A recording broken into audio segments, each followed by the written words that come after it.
আসসালামু আলাইকুম প্রিয় দর্শক।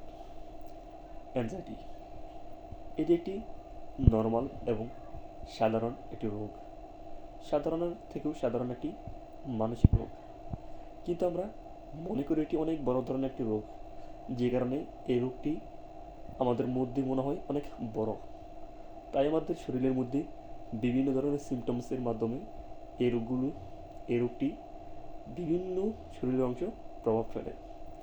মূলত আমাদের নেগেটিভ কিছু দুশ্চিন্তার কারণে এই রোগটি বড় হয়। আসলে এই রোগ থেকে সবাই মুক্তি পায়, সবাই সুস্থ হতে পারবেন। হ্যাঁ, সবাই। এই রোগ থেকে মুক্তি পেতে হলে নিয়মকানুন মানতে হবে আপনাদেরকে, ডেইলি রুটিন এবং চিন্তার পরিবর্তন করতে হবে। এবং যখন আপনি সুস্থ হয়ে যাবেন, পরবর্তীতে যদি আপনি সেই রুটিনগুলো নাও মানেন, তারপরও ইনশাল্লাহ আপনার এই রোগ আর হবে না। যেমন আমি টানা প্রায় ১.৫ বছর এই রোগে ভুগছিলাম। অবশ্যই আমি এই রোগ থেকে মুক্তি পেয়েছি, আলহামদুলিল্লাহ। আমি চিন্তার পরিবর্তন করেছি, বিদায় এই রোগ থেকে খুব তাড়াতাড়ি সুস্থ হয়েছি।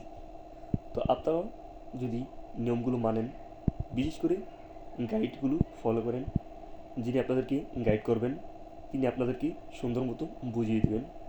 যদি আপনার অতিরিক্ত যেগুলো হয়ে থাকে এই অ্যাংজাইটি, তাহলে আপনাকে মেডিসিন নিতে হবে। আর যদি সাধারণ হয়ে থাকে, তাহলে আপনি নিজে নিজে এটি থেকে বেরিয়ে আসতে পারবেন। তো এটি যদি অতিরিক্ত হয়ে থাকে, তারপর আপনি মেডিসিন নিতে হবে, বিশেষ করে আপনার হোমিওপ্যাথিক এগুলো আর কি। তো প্রিয় দর্শক, যারা এই অ্যাংজাইটি রোগ থেকে মুক্তি পেতে চান, প্লিজ এই চ্যানেলটি সাবস্ক্রাইব করে পাশে থাকবেন। ইনশাল্লাহ আমি এসব অ্যাংজাইটি নিয়ে আপডেট দেওয়ার চেষ্টা করব। এই রোগ থেকে আপনি কীভাবে বের হবেন সেগুলো নিয়ে ইনশাল্লাহ আমি আপডেট দেবো এই চ্যানেলটিতে। সবাই ভালো থাকবেন, সুস্থ থাকবেন। আল্লাহ হাফেজ।